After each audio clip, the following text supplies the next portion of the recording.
Hello friends, இந்த வீடியோவில் வந்து நம்ம எம்டி சால்னா எப்படி செய்கிறதுன்னு சொல்லிட்டு தான் பார்க்க போகிறோம். இதுக்கு ஃபஸ்ட்டு வந்து முந்திரி பருப்பும் கசகசாவையும் சுடு தண்ணியில் ஊற வச்சுக்கலாம். அதுக்கப்புறம் வெங்காயம், தக்காளி இதெல்லாமே கட் பண்ணி வச்சுக்கலாம்.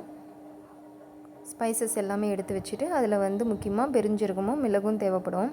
இப்போ ஒரு பாத்திரத்தில் எண்ணெய் ஊற்றிட்டு அந்த ஸ்பைசஸ் எல்லாம் ஆட் பண்ணிவிட்டு வெங்காயம், தக்காளி இதெல்லாமே போட்டு நல்லா வதக்கின பின்னாடி ஆற வச்சு நம்ம மிக்சியில் அரைச்சி எடுத்துக்கலாம். இப்போ அதே பாத்திரத்தில் வெங்காயம், கருவேப்பிலை, பிரியாணி இலை, தக்காளி, அப்புறம் இஞ்சி பூண்டு பேஸ்ட்டு, அப்புறம் அரைச்சி வச்சுருக்க பேஸ்ட் சேர்த்துட்டு உங்களுக்கு தேவையான மிளகுத்தூள், மஞ்சள் தூள், அப்புறம் வேணால் கரம் மசாலா சேர்த்து நல்லா தண்ணி ஊற்றி கொதிக்க வச்சு எடுத்துக்கோங்க. இப்போ ஊற வச்சுருக்க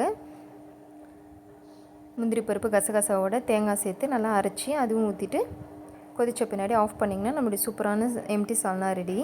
இது வந்து பரோட்டா, தோசை, சப்பாத்தி எல்லாத்துக்குமே சூப்பராக இருந்தது. நான் எல்லாத்துக்குமே ட்ரை பண்ணியிருக்கேன்.